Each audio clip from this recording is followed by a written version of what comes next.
Welcome to the Elevate the Vibe podcast, bringing you juicy convos with thought leaders discussing the wild world of parenting.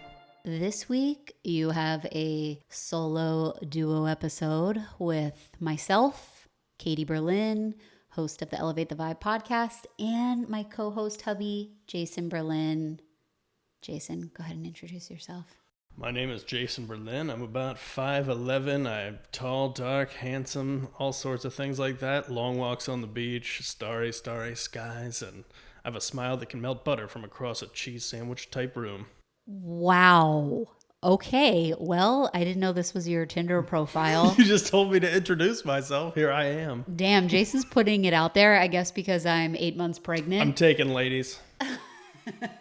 He's looking for runners up in case, I fall off the deep end or something. Let's not go there, bub. All right. So this week I wanted to touch on more of a serious topic.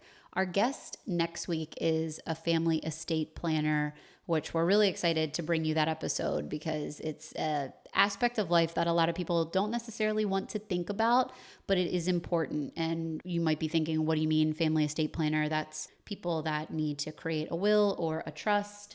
We'll go into the differences of both on next week's episode, but that does bring up a topic that is unfortunately something that we've had to experience and deal with lately.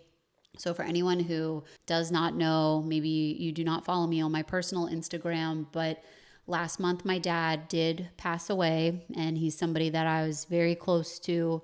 My son was very close to, Jason's close to, and our son is about 2.5 years old, and death is not an easy subject for anyone to think about or talk about, but it is something that we all are going to experience and deal with in our lives. Like nobody gets out of this world without having to go through it. Whether it's a pet, a grandparent, a family member, a friend that it wasn't expected, if somebody is young, no matter what age you are, it's really a difficult process to go through. And we wanted to hop on this week to talk about when you do have young children who may not understand that process. They don't really know what it means. How do you explain to them? How do you explain to them that they're not going to see this person anymore? How do you explain to them that they've passed away?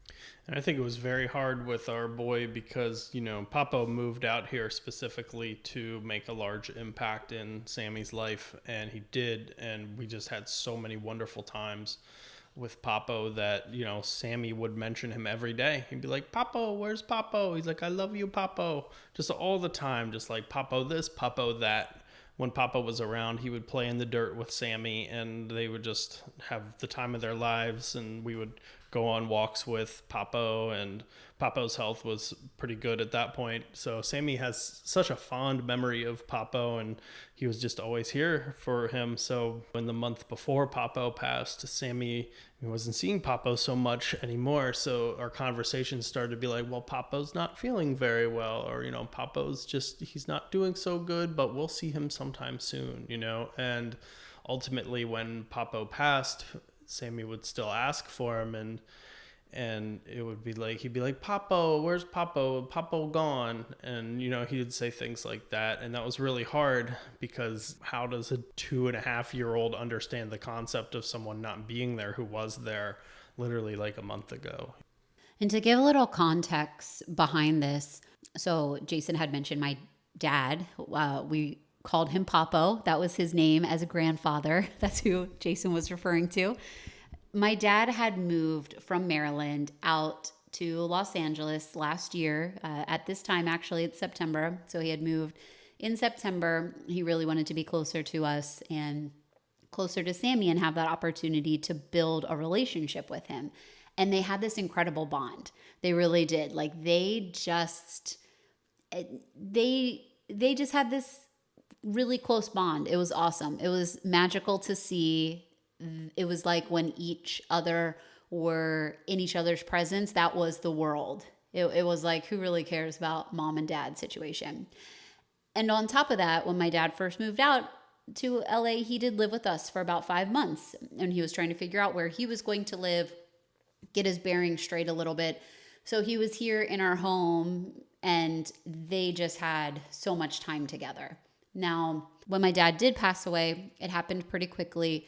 As Jason mentioned, we weren't able to see him as much. And that's twofold. One is that we're dealing with the pandemic right now. And my dad, who was battling cancer, we didn't necessarily know that that's what was happening at the time, but he was, battling against that.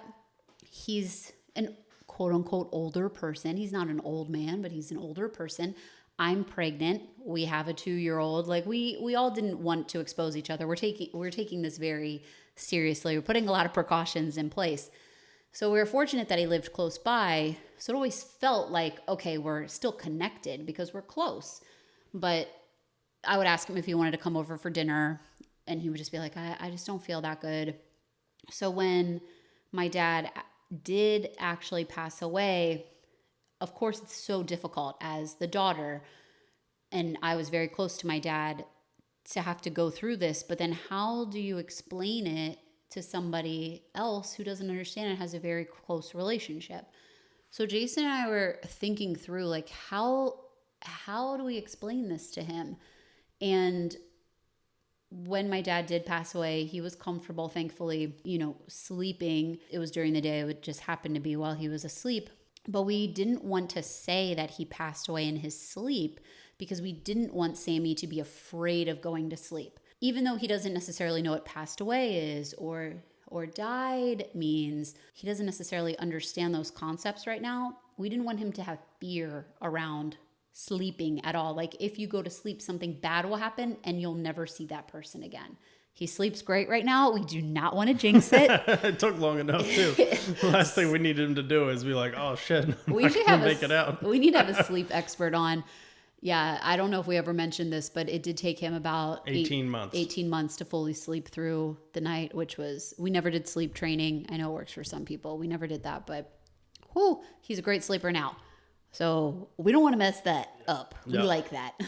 Anyway, what we decided to do was just let our son know that Papo had passed away. He lives in heaven. He lives in the sky, regardless of what the belief is. We said heaven, we said in the sky, just so that it gives him some context that he's no longer here, like down on the ground, but that he's in the sky. And we talk about him and say that he still loves Sammy. And Sammy still, I think in his mind, he still thinks he's going to see him. He thinks he's around. He just thinks we haven't seen him. He'll still talk about him. I think lately he does say Papo gone, though. He say Papo's gone. And that's heartbreaking to hear him say that, He knows he's gone somewhere.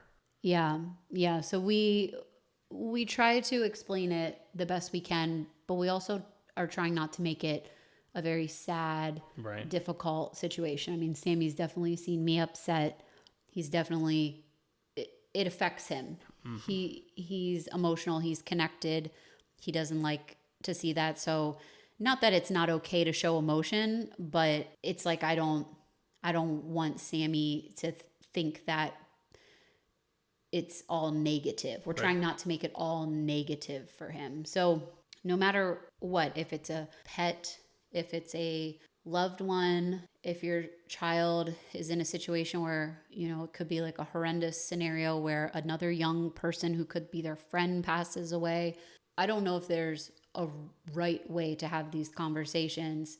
It was not something that I thought I would have to have with him at this age, or I thought I was going to have to think about at my age. I know I'm not the youngest person in the world, but it's just, you feel, like robbed of time with someone that you expected to have around longer, but you still have to carry on and show your child that you can persevere, but also explain to them that this is a part of life and it does happen to everyone, but not have them be afraid of it at the same time. It's a very tricky path to walk with it. I think that's one of the cornerstones on religions is how they deal with death. And if you're a religious person, you have a certain belief about it. And so I think it's hard. I don't know really what to say about it. We're just doing the best that we can with it. And it's really a day-to-day sort of situation, and as time goes by, we'll tell them a little bit more about how things have happened and